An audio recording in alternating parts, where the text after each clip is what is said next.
బ్యాంకుల వద్ద పెన్షన్ తీసుకునేందుకు రెండో రోజు కూడా వృద్ధులు అనేక ఇబ్బందులు పడ్డారు. పెన్షన్ తీసుకునే క్రమంలో టెక్నికల్ సమస్యలు ఎదుర్కొంటున్నారు. చంద్రబాబు కుట్రల వల్లే తమకు పెన్షన్ అందడంలో ఇబ్బందులు తలెత్తుతున్నాయని ఆగ్రహం వ్యక్తం చేస్తున్నారు. వేసవి కావడంతో ఎండల వల్ల ఇబ్బంది పడుతూ బ్యాంకులకు వచ్చి వృద్ధులు పెన్షన్ తీసుకున్నారు.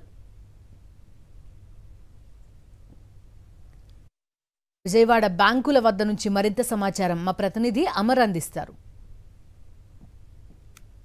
బ్యాంకుల వద్ద పెన్షన్ల కోసం పడిగాపులు కాస్తూ పండిటాకులు అల్లాడిపోతున్నారు. నిన్నటి నుంచి బ్యాంకుల వద్దకు తిరుగుతున్నప్పటికీ కూడా పెన్షన్కు సంబంధించి బ్యాంకు అకౌంట్ ఖాతాలు ఏవైతున్నాయో గతంలో ఎప్పుడో ఆధార్కు లింక్ అయిన ఖాతాలు కాబట్టి ఆ అకౌంట్లు పనిచేయకపోవడంతో టెక్నికల్ సమస్యలు కూడా తలెత్తున్నాయి. చాలా మంది వృద్ధులు ఉన్నారు. వారితో మాట్లాడదాం.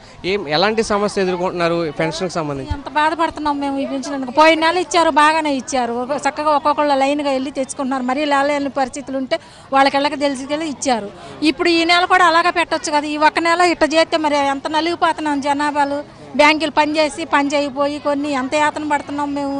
అంటే అందరూ అధికారాలకు వచ్చిన దాకా ఒక మాట మాట్లాడతారు. అధికారం అయిపోయినాక నువ్వేటో నేనేటో అంతే. మరి మా శ్రమ ఏంది? ఉండోళ్ళు లేని వాళ్ళు తెలీదా? పెట్టడానికి ఒక పాలు కాపాడు ఒక పాలనా జాలి ఉండొద్దు. మాకు ఇప్పుడు 70 సంవత్సరాలు కాలు విరిగిపోయినాయి. మేము ఎక్కడికి వెళ్ళి తెచ్చుకోవాలా? అందరినో కట్టగట్టి ఏడి చంపేసి అడిగి పిండా కూడా వేసి అండి. ఎవరో మమ్మల్ని ఇబ్బంది పెట్టిన వాళ్ళు ఎవరో మాకు